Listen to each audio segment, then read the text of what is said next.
Allez, c'est parti. Congolais de partout, to pesi bino mbote. Bino bato bozwa libaku. Ya kolanda émission na bino tolobela Congo. Congo, tango tokolala tokolamuka. Jour musu tokolala tolamuki to sutuki Congo ekei. To sutuki bateka Congo, to sutuki Congo etamboli. To éviter ceux qui toko vivre na ba autorité andengene. Ba autorité yo basundola peuple, ba autorité yo bazo vivre pour na mabumu na bango, ba autorité yo bazo kipe population te bazo sala pour na intérêt à peuple te yango ba congolais photo telema ba congolais photo fongola miso parce que trop c'est trop ba révélation ebele na ko yebisa bino bandeko balandi bo fanda bo yoka bino moko na matoyi makambo asomo.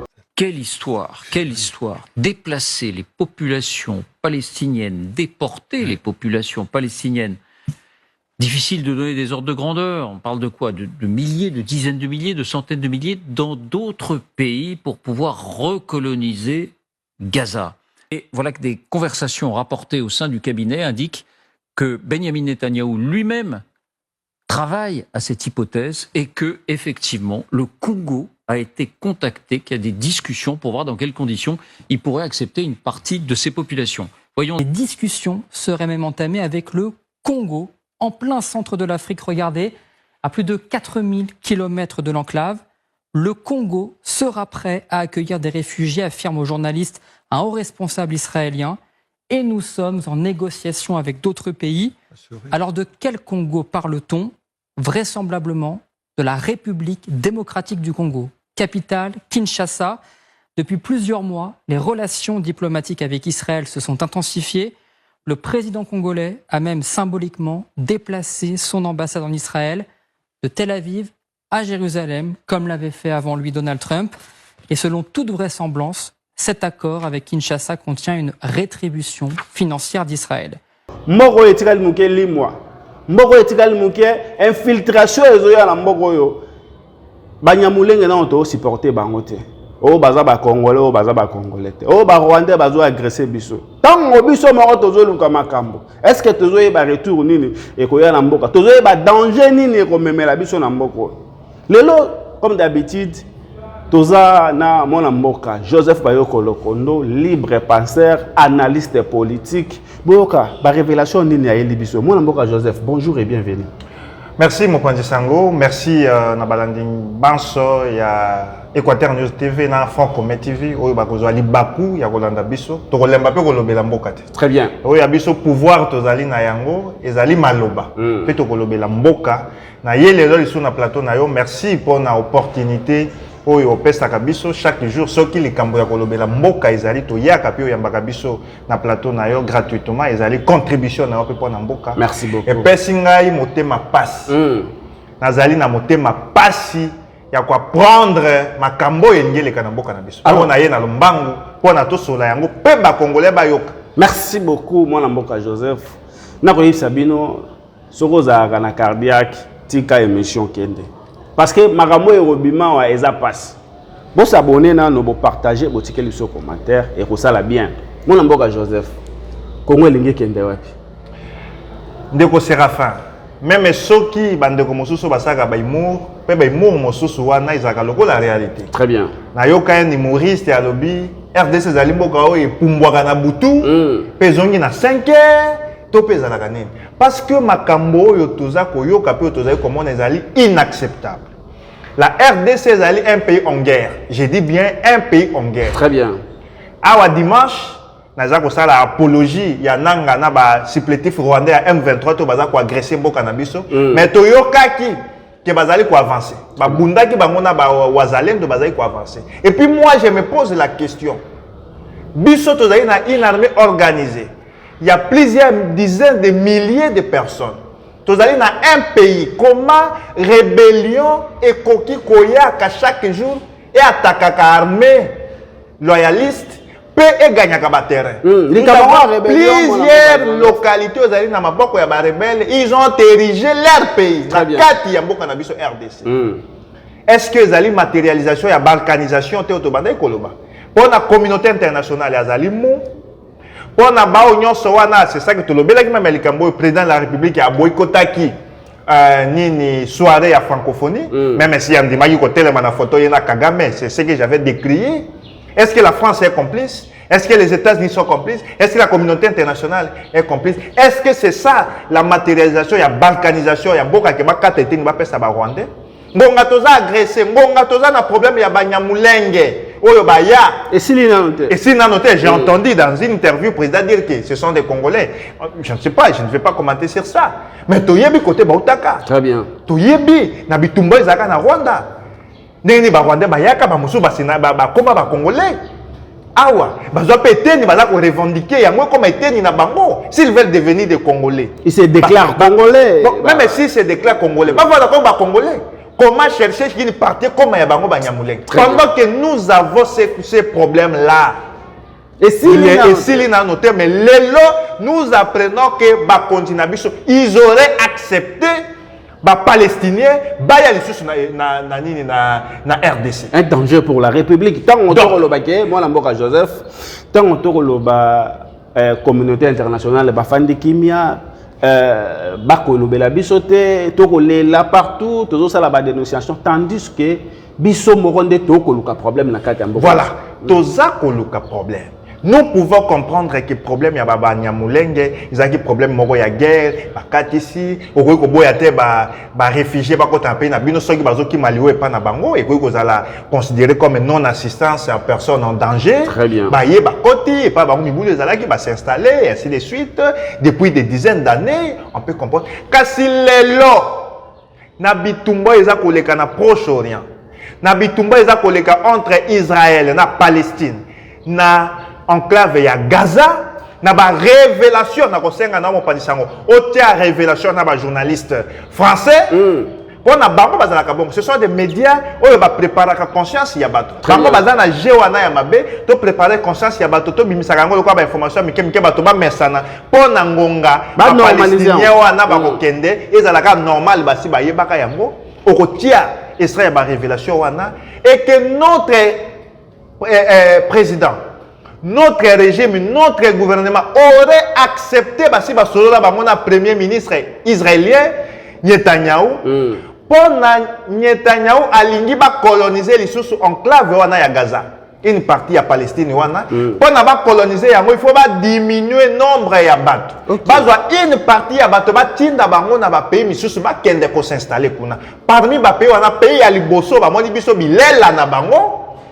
Pays à Liboso, ils constitué, ils composé na Bibebou, c'est la République démocratique du Congo. Pardon, le pays est constitué. Mais ils doivent venir considérer comme ça. Tu vois le quoi Bibebou, tu vois quoi Bitoula na bango. Parce que c'est comme ça, parce qu'on ne peut pas accepter un régime sérieux et ni Malikambo ya bongo. C'est là ma révélation, il y a un journaliste wana. Donc, les Palestiniens, oh bazana Bitoumba pas na bango. Les Palestiniens wana bazali ko kabwana. Na Égypte, ba Palestiniens na bazali kuna Liban ezali, Iran ezali, ba pays musulmans bazali o ba mesana la ba bazali ba mesana bango ba koki ko kende kuna te et pays bango ba moni oyo ba Palestiniens wana esengeli ba ya pona Netanyahu na Israël va coloniser Gaza, il faut bailler en RDC.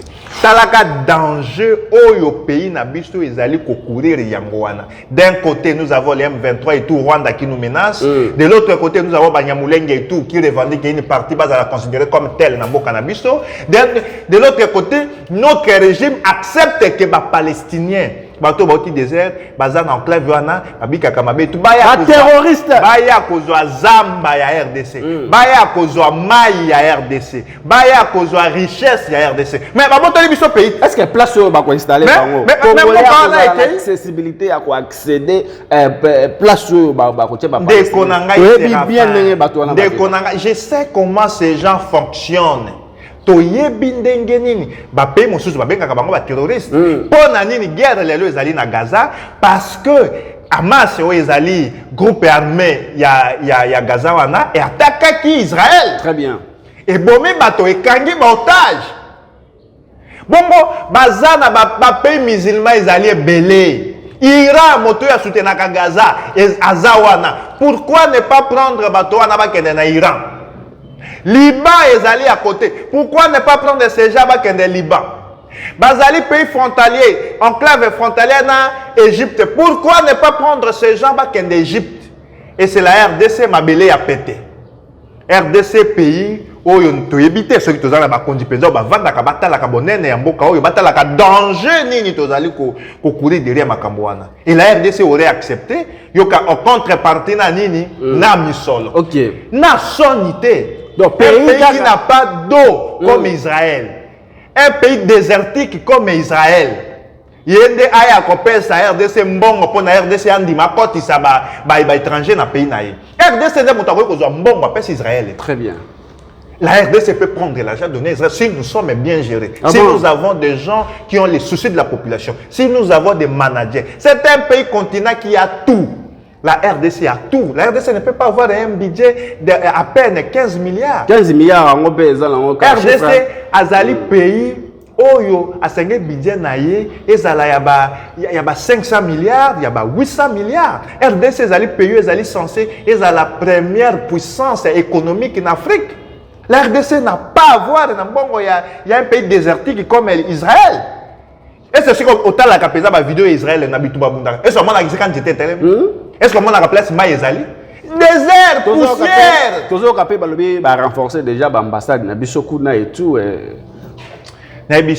Bon, n'habité parce que je sais bien que le président aime beaucoup prier. Ma photo en il y a lobé la kana émission il y a liboswa qui en fait endormir nos politiciens pour na ko bisa bango pour na to gagner guerre pour na RDC za développer tout ça belanjambe pour na to gagner guerre tout ça la culte de prière pendant que Israël o bango ba sambela ko ba bengi peuple dédié ye wana fungoli ba front ebele aza ko bunda bitumba na ndoki. États-Unis tu comprends ça y a missile mosusu sont installés. Yé moko aza na patriote installé mboka na yo za protéger ceux qui va projecter yé anti missile on est détruit yango avay ça là bas dégâts. Très bien. Mais la RDC on les fait endormir. Je crois qu'on fait endormir mais le président de la République, je l'ai vu avec des pasteurs et tout prier. Togo sa président a sambela te. Mais ba longolé na niveau na ko kanisa ke lo sambo wana sambela kande ko si sa guerre. Mais Dieu d'Israël te yango to keka to sunga pe. Moi je crois que dans la même logique wana on est en train d'endormir le président cause ambassade au yeke na Israël qui est na Tel Aviv et qui boye. Kolanda ka ba américain na sima. Les Américains font ça pour leurs intérêts. L'Amérique protège l'Israël parce que l'Amérique a ses intérêts là-bas dans le Proche-Orient. Parce qu'il y a des lobbies israéliens, aux États-Unis pour leurs intérêts sécuritaires, pour leurs intérêts économiques, pour leurs intérêts occultes, pour leurs intérêts scientifiques, parce que nous avons des scientifiques. Aussi. Oui, pour les intérêts occultes. Okay. Parce que zone wana ezali composé na ba extrémiste mingi. Na ba musulman, na ba régime ya ba musulman oye boy ba pratique mususu ya occident e kota kuna. Ba pratique oyebi wana ya ba deux fois ya ba nini. Mais pour na bango kuna kokuta Liban okote okuti Iran okuti kuna Égypte okuti kuna Yémen okuti kuna bango nyonso okuti Arabie Saoudite bango nyonso baza ba musulman. Ba régime na bango elingi ba pratique wana ekota te pour na bango ba ya Israël aye wana ba juillet Israël aza ko pratiquer ba pratique nyonso oyo bango balingaka. OK. Et il faut ba luka ndenge nini bakoki ba pratique wana kende ba kabola yango ekota na Moyen-Orient. C'est-à-dire baza ko se servir na Israël comme un proxy. C'est pourquoi ba protéger ka Israël. OK. Vous allez comprendre. C'est pour leurs intérêts occultes oyo nazali koloba yango wana. C'est les États-Unis qui protègent les Israël. Chaque États-Unis a donc l'ambassade naïe a même mis yango na mabele à Palestine. Pour na zone zone à conflit. Oyo Israël a ko revendiquer Palestine a mais RDC a landi États-Unis donc États-Unis donc l'ambassade na tchekuna RDC pe azolandaka loko wa moto yo bilanda landa malanda ngulu ndenge balobaka azu pe ambassade a landi si États-Unis kuna ba kende ba reconnaître terrain wana loko la terrain ya Israël. Moi je crois que cette diplomatie doit changer. La RDC doit travailler pour ses propres intérêts. Très bien. L'Amérique ne peut pas aimer les Congolais, ni les Américains ne peuvent pas aimer les Congolais plus que Bango. Toujours rappelé, balobi sommet mourir au sein de la Suisse. La Suisse, balobi Poutine kuna pe a sali sommet ba président Moussoupe bazo emboîter les pas cause mala on pe Congo pe et Kendenarisi. Bon, moi je ne suis pas dans la logique qu'il y a quitter maître Oyo pour coloniser na maître. Très bien. Mais moi je suis pour les partenariats gagnant-gagnant. OK.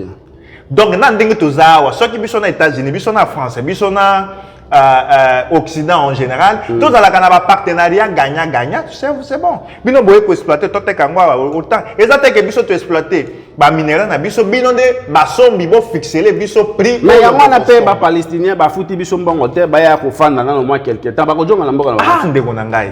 Ba nyamulenga bazonga wapi? Soki ba palestinien ba koti na RDC ba ko zola biso mboka. On va prendre ces pays, c'est un danger permanent. Ba congolais il faut ba lamuka. C'est un danger permanent. Ba musulman ba kota na RDC. Mais ba kuta bomengo ya RDC. Mais ils vont récupérer tous ces pays. Na quoi ni suko ba rotia bango. Mais c'est ça le problème. Mais c'est ça le problème. Ba kozana quoi ni. Normalement na bango ba lingaka est. Kuna bato ba kufa chaque jour mais bango bazo ki ma guerre ba kolandaka kuna. Ozomona makambo. Donc ngai ezapesa ngai motema passe ndeko Séraphin na landi makambo wana na lalité. Yalobi est-ce que nous sommes vraiment dirigés? Est-ce que nos dirigeants sont vraiment conscients? Est-ce que balinga kamboka oyo? Non, c'est un danger permanent pour la RDC. C'est pourquoi on a dit que les Congolais balamuka pona totelema la lisolo ana ebeta malisusu te toyo quand même pas yango na lito moko que président na biso aza ko continuer ko solana premier ministre israélien Netanyahu pona ba palestinien na ba ya na RDC. Soki te en tout cas tokoza isu na mboka te. Et bon, ba Congolais on ba kola mukandenge. Manki oyo kola musa ba Congolais que penza ba Congolais ba kozwa force ya kola muka. Danger ko yana sima na bino te mona. Kola muka kana ndenge na zoloba. Kola muka kana ndenge yo ya mbinga ipona tolobela yango. Kola muka kana ndenge bandeko ba ko partager émission oyo pa na ba milliers de Congolais ba ye ba makambo ezai ko konkote pona ba palestinien ba ya na pe na biso. Kola muka ezai ko leka na ba media, kola muka ezai ko kita na balabala, kola muka ezai ko tia ba kondi wana pandi likolo. To ebisa bango ke toyebi nini boza ko sala pona balkanisation ya mboka wana. Parce que balkanisation ekozala kaka peut-être Rwanda a rejeté un pays et ainsi de suite. Pour la communauté internationale, voilà, exactement Rwanda zongote. Ezalaka te kaka pour la Rwanda azana moi pays muke yende akot sabato kote non. Pour la bayebi ke pays na biso ezali riche. Soki omoni côté bitumba wana ezalaka mingi ezalaka kaka bisika oyo soki bazwi kaka 5 mètres. Butu ba exploiter bazwi ba minerai ba teki bazwi pe mbongo moni bazana mindoki bazana nini ebele kaka na mbongo ya mboka na biso moko. Très bien. Et puis ezate kaka que communauté internationale wana a soutenir Rwanda te kaka pour na Rwanda a récupérer comme un territoire rwandais. Ezake bango pe bazana makanisi pour na territoire na biso. Baya ko sala ba faire na bango pe baya ko vendre. So itoke plus le na nini ya histoire. Que moko yebi. Na Occident partout même mon peuple tout ça ko respirer ya bien ezalité. Très bien. Mon peuple ya malamu ezalité. Zamba ezalité, mai ya kitoko ezalité, richesse ezalité. Bango moko ke soki ba financer un pays ou agresser bisoti ba zui eteni moko boye. Bango moko kutu ba ko ya ko s'installer wana pour les activités. Bango moko pe ba koki ko ya na bato na bango ko vanda wana. Bango moko pe ba ko déporter bato moko ba moni bango bazali danger pour na monde ndenge Israël. Kaza ko mona ke ye azali en danger pour na ba palestinien ya Gaza baza ko attaquer il faut azwa bango amema bango na RDC bisonde bato to sengeli to kufa mais pas ba biso kasi bango bazala ki c'est ça le lobi on appelle to que ba palestinien na balobi toza ba congolais mabele ba koko na biso mais non même ba nyamulenge balobi ke baza ba congolais ndenge ba yaka ka lokwa ba palestinien wana biso toza pe na mikanke mano to mona ka mondele moko balobi ke congolais meti moko balobi ke aza congolais. Pour dire que Belge pe batika bango pe bako koya babino biso pe to ba congolais o ezamboka na biso et tout et ba pe ko revendiquer ko ba nyamulenge était nyo biso to va na gezande pays na biso pe ici Kabila zakia balobi Kabila rwandais Kabila azo faciliter balkanisation après sa mboka na biso na ba rwandais bon to ebité balobi pe mwana mboka koti sikoyo nani nde azo faciliter balkanisation est-ce que zate mikanda moko batika rapport nani a signé ndenge toyoka kaka balobaka ndenge toyoka kaka oh non ya zo sala kaka continuité est-ce que lelo ba congolais bazo regretter Kabila c'est un peu mitigé même ngai au début quand les gens disaient que non ils avaient vérité des urnes était moto yo abimaki ezalaki tel tel mais après tout comme congolais to non après tout c'est un congolais très bien Quelqu'un que nous ne pouvons pas douter de son origine. Moi, na maman Marthe, moi, na Yachiti. Mais à un moment donné, ce que moi, je ça va vidéo ya kala ya président. Vous avez que malobana ils ont contradiction na gestion na. Très bien. Donc la vidéo moi hier, non moi quand je passe, je vois des embouteillages, je vois un Congolais qui ne sait pas manger 3 fois le jour. Moi, ça me fait mal parce qu'un grand pays comme la RDC, sa population ne peut pas vivre de cette manière. Dans la lobby. Ok. Pendant que Ngongawa est opposant. Il a commis à pouvoir, la situation s'est empirée. C'est empiré. La situation s'est empirée. Les dollars des ans à 300. Savoir les coques qui sont à 300, c'est comme à 1200. Un de Konangai. Pour ce que tu as dit, mais à l'Obaki, le président de la République, à l'Obaki, on a interviewé, mon amboka Joseph Alobi. Ils ont déjà les Congolais, Bazan Ambongo Ebele, Bazo Lukaba, quoi, c'est l'économie en Boga. Non, on a Malobo, c'est Ngele Bima, dans mon président de la République. Le président de la République, c'est l'homme le plus fort du pays. Le président de la République, Azam Moteur, qui ne se plaindre pour des individus. Parce qu'il a les bâtons. Très bien. S'il veut frapper, il veut frapper. Comment que ceux qui ont justifié l'échec peut-être il y a régime ou au Kabila bloc. Bazar déjà un échec au Katumbi bloc. OK, ndakuna ba Congolais bazo bloquer bon. C'est ba Congolais bazo bloquer yo sali nini pour nous débloquer situation. Pour dire que ba Congolais wana ba l'équipe mboka mobimba na makasi. Pour dire que ba Congolais wana sont plus forts que yo président, ils sont plus forts que toute la République pour nous ba na kolela kana. Comment ya ba Congolais? Mais prenez des mesures, prenez des politiques publiques pour contrer ces Congolais pour le bien de la population. Ce n'est pas parce que le président est congolais, c'est parce que moi, maman, na 11e rue facilement que même si tu nous ne savons pas venir à notre faim. Nous ne savons pas manger 3 fois la journée. Les dollars est à 300. Les prix des produits de première nécessité se sont quadruplés. Donc le pays va mal. Même si le président avait reconnu dans une interview que le pays va mal, mais Abi, Azaka Kana début, ça y est temps.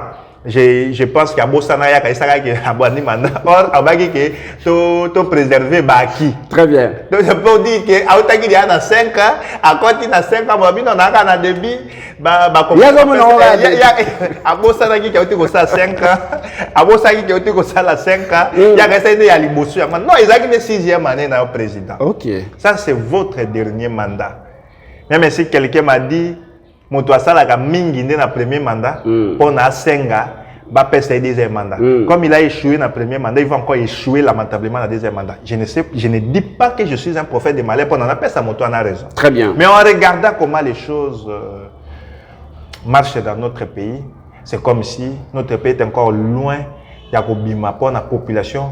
À social et la population, ils allaient améliorer. Puis ils allaient couper ça passe. Je n'ai jamais voulu comparer les deux régimes parce que moi, je me suis insurgé, j'ai combattu le régime Kabila à fond, j'ai été arrêté plusieurs fois et Kabila était un diable et aujourd'hui, si je veux dire qu'au moins, attendez, tout ça, Kabila,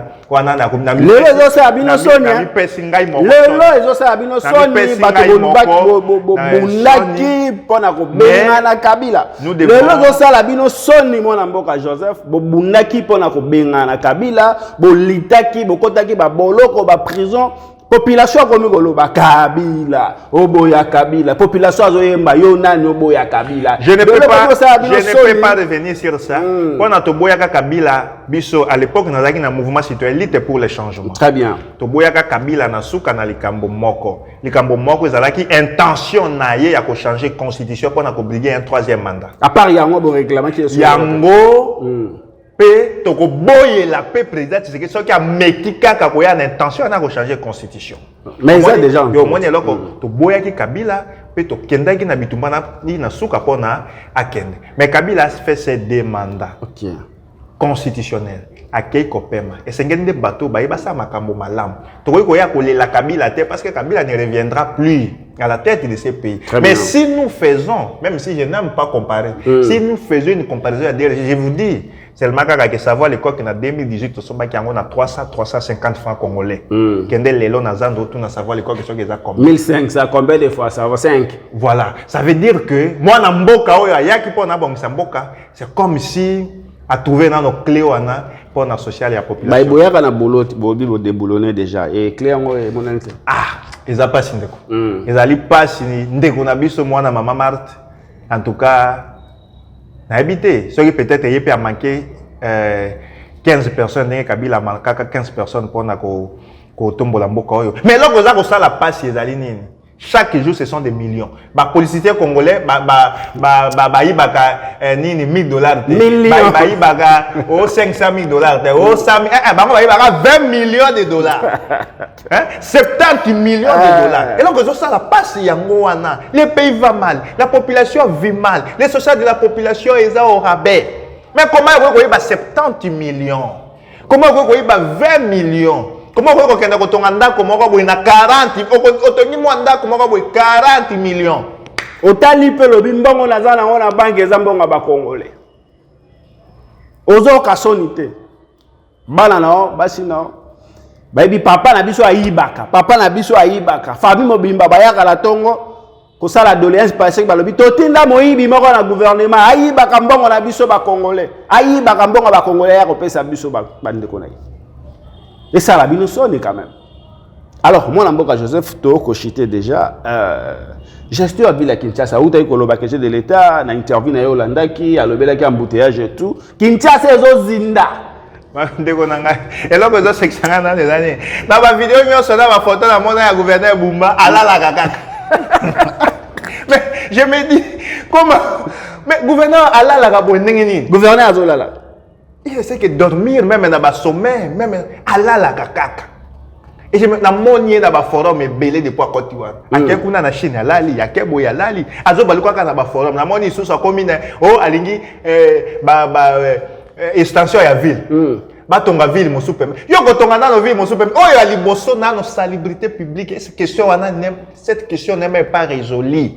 OK ko fungola wa tonga ville mo sous. Oh asala boy. Ville ya Kinshasa et qu'on disparaître à un moment donné. Ok. Quand on est à Kini, aucun degré ya solo. Tala mboula kaka ya munene kiti tala ndenge ba. Moko kaka, moko, mboula moko. Et d'autres personnes pourraient nous dire que non, l'inondation c'est partout. Aux États-Unis, l'inondation. Non, l'inondation c'est la montée des eaux. Mais à la terre que mboula nous qui maille moyen qui n'était milangi kangi maille moyen tu la terre. C'est ça, il ne faut pas faire des comparaisons bêtes. Ce sont des comparaisons bêtes. Il faut que tu à Congolais. Au milieu, au bois qui n'a qu'un niveau. Oui, mais c'est ça. Et cette population, hasard conscientisée, cette population a sensibilisé. Quelles sont les politiques publiques que les ont mis pour le recyclage à déchets? Quelles sont les politiques publiques que les ont mis pour la gestion à déchets? Moi, na tambola na molangi. Na tambola na molangi, na kati ya gombe. Na sai na molangi 500 mètres. Nazana isika ko boaka ngote. Moi eloko moko ba tiaka ya sachet wana etone ekomi ke ba tia lokwa signe nde bo boaka ka awa. Ezata ke servir de poubelle, ezane signe. Bo boaka yango okutine ngomba ya milangi na sim. Personne n'est là pour ramasser, personne n'est là pour se rendre compte que poubelle etondi. Place sala constant na kin place nyonso mona ba sala semblant ya poubelle. Ezane indication ya bo boaka ka awa na sim na. Etonda pas etonda ngomba nde ya monene. Très bien. Ça veut dire que la population n'a pas de responsabilité, mais ils allaient dirigeants. Bango bazali wana ezaki soki moto azali ko tambola na ndenge ya mabe ko zongisa ye na nzela. Côté ya ba politique publique, il y a gestion ya ba déchets, il y a politique publique, il y a transformation, il y a recyclage ya ba déchets, politique publique, il y a transport, il y a évacuation ya ba déchets, tout c'est ça. Mais c'est ce que le gouverneur depuis comment il ne fait que dormir. Il est dans les sommets, il est dans les conclaves, il est dans les congrès. Mais à la fin, et moi j'ai pitié de ma ville. Je vous dis, j'ai pitié de ma ville de Kinshasa. Les cas na Bosaka, les cas na Barumbu, aucun des communes à Kinshasa. Kasai. Aucun des communes où ils allaient voisines ya Gombe. Gombe yé moko na no kende na nini oyo on appelle ça Kinmazière. Papa, maïté balé Kini Mazière na Iziba. Milangi play commandeli Ziba na Kini Mazière na Gombe. Ma Congolais balobi esprit bazo bien ngoni. Esprit ya Kabasel. Kabasel esprit. Non mais ces pays non. Moi ndeko nanga. Bilima maï eton ils ont ça la passe. Non, ils ont ça la passe. Oui, que ceux qui ont bateau, ils ont mboka na bango to robima na mboko poke ailleurs. Non, ça fait mal. Mais toko bimate, toko zakaka, toko lobaka kaka, mino bo trakaka biso kaka, on va continuer de parler, on va continuer de se battre ti toko changer beaucoup. Beaucoup toko changer. Très bien, mesdames et messieurs. Toko bina souka ya entretien na biso. Joseph Bayoko Lokondo, message na on ba congolais au ba kolanda biso par. Message na ngai pa na ba congolais zali que notre pays est en danger. Danger, il y a M23, supplétif rwandais. Danger, il y a AFC, il y a Nanga. Danger, il y a Kodeko. Danger, il y a groupe rebelle Nyos. Danger, il y a Nyamuleng, il y a Obaya, il y a comme ça, il y a déclaré que pas que va vendre, mais pas que va moitié. Mais il y a danger, monsieur Zoya, que le gouvernement Nabiso, il semblerait que le gouvernement Nabiso est endémique, que Israël a bien que terroriste kuna palestinien y a l'issue na RDC ko vanda pour Israël a coloniser Gaza, a coloniser Palestine. Talaka danger c'est comme beaucoup de to lamuka, to interpeller, to conscientiser ba continent Nabiso qu'ils peuvent faire de l'argent en RDC. Ils peuvent créer de l'argent en RDC que ba kende ko zo mbongo ya ba israélien pour na ba memela biso ba palestinien na kati ya RDC. Talaka danger c'est comme beaucoup coquette. Talaka balkanisation penza o to bande ko luka yango e monani congolais tellement interpeller président Félix, interpeller premier ministre, interpeller ba contingence, interpeller président de l'Assemblée nationale Vital Kamerhe. Interpeller nani Sama Lukonde, même si Sama Lukonde ayaka awa na bokote heureusement il faut za molimo ba kanza e kotaka ya ketaka ko bunga na mai. Pour na sanctuaire pardon ya isdo bakanza ba miri basake peya mbongo ba yiba le lo Sam Lukonde a commis président Sénat et si Sam Lukonde azana problème na ba équatorien Sam Lukonde azana ba problème na ba équatorien azala ki premier ministre ba gouvernement bimisa mbongo pona batonga centre moko ya munene na bokote place bakunda bien erré sanctuaire bien erré isdo bakanza basa sanctuaire kuna kino lelo na auberge moko salemate na ndako moko etongama te musée esalema te chapelle bengaka batonga etongama te pe Sam Lukonde ye wana azobimba na Sénat azokoma munene. Sam Lukonde, vous avez des problèmes avec, vous avez un problème avec les Équatoriens. Nazo bango awa Sam Lukonde a un problème avec les akendaka ko bunga na ibale awa abungaka na ibale awa esika yaka na makambo ya yani ya bakata mbongo wana kenda wapi. Vous nous prenez des dupes ou de quoi? Les motos on les prend encore, va bombarder nini Sénat, va bombarder le président si ya Sénat. Pendant que gestion na primature les acquis, gestion moko oyo na bini na qualifié à moté. Mbongo ya construction ya sanctuaire ya isdo bakaza kenda wapi Sam Lukonde. Sam Lukonde a des explications à donner. Pas des explications, il doit restituer cet argent. Yango ngai message nanga sokaze ba congolais ba tellement notre pays est en danger. Tu interpeller bateau bazokamba ba institution yoso ya mboka et la RDC doit abandonner ces projets oyo ya ba yela ba paya na ba palestinien na RDC soki ba yena bango ezali balkanisation pe ba koboto la biso mboka. Très bien, merci mesdames et messieurs. Malgré Congo et comment mboka mankiona Congo et comment mboka moto nyonso akolia ndenga lingi moto nyonso akoyiba ndenga lingi mais ça passe tout oyo to CDT ba palestinien na mboka na biso oyo ba wazalendo dans bandeko na biso ndenge président lobaki tozo douter na bango et tout to kosuka wapi. Merci botia ba commentaire bo partager.